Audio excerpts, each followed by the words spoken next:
Well, you'd think that in this day and age, equal pay for women would be a topic of the past. But unfortunately, the fight is still on to get our voices heard. And in Michigan legislature, the Progressive Women's Caucus is ready to fight for equal pay and much more. Joining us now via Skype is State Representative Christine Grieg of Farmington Hills. Thank you for joining us. Good afternoon, Glenda. We're still fighting for equal pay, Christine? Yes, we are. Michigan ranks 41st in the gender pay gap, where women are only paid 75 cents to every dollar a man earns. So why do you believe there is still this glass ceiling that we can't break through? Well, I think there are a lot of different issues. First of all, we need more women in government. We need to have our voices heard. Right now in the Michigan legislature, only 20.9% of the legislators are women. And until you have a stronger voice representing more than 50% of our population, we will not get these issues pushed to the forefront and have open and honest dialogue. And we also have a lot to do on the education front as well. I actually went into the computer field when I was in college back in the 80s.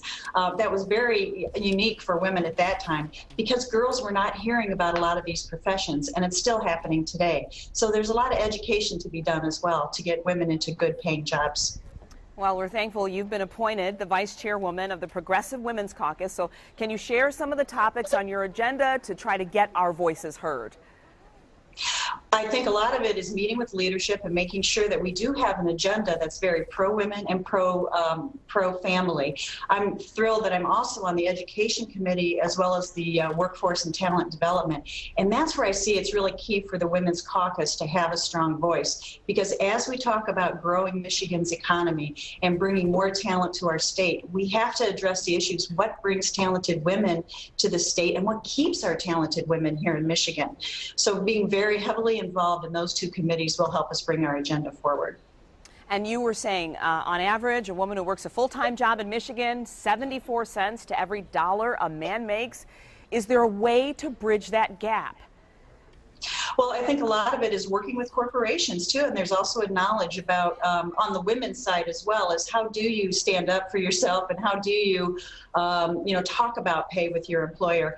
And I think we have a lot to do. We can be that strong voice. It doesn't necessarily have to be legislation, but being a strong voice, being role models, and saying, women, you have the skills. We are going to work together to bring Michigan to the forefront again in employment, but it takes the women. It takes talented women, and so we have to stand up. We have to get involved in government. We have to get involved in corporations, and we have to strive to move up in the corporate ladders to be heard there as well for corporate policies. Thank you for standing up, State Representative, and for joining us today.